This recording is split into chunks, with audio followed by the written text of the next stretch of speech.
বাংলার আকাশে ফের দুর্যোগের অশনি সংকেত। উত্তর পশ্চিম বঙ্গোপসাগরে ফের ঘোরাচ্ছে নিম্নচাপ।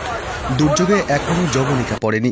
রাজ্যের 23 জেলায় হলুদ কমলা সতর্কতা জারি করেছে ভারতীয় মৌসুম ভবন।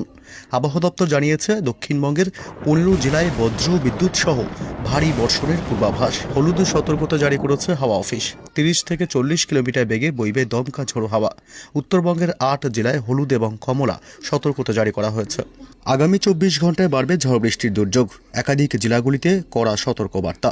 তবে কতদিন চলবে এই নিম্নচাপের প্রভাবে ঝড় বৃষ্টি, কোন কোন জেলাগুলিকে সতর্ক করল আবহাওয়া দপ্তর, সবই বিস্তারিত জানাবো এই মুহূর্তের সরাসরি লাইভ আপডেটে।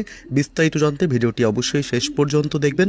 আর সবার আগে সবার প্রথম আপনার জেলার গুরুত্বপূর্ণ আবহাওয়ার আপডেটগুলি জানতে আপনার জেলার নামটি কমেন্ট করে জানিয়ে দেবেন। সাগরের উত্তর এবং পশ্চিম ভাগে ফের ঘনাচ্ছে দুর্যোগ। ফের নিম্নচাপ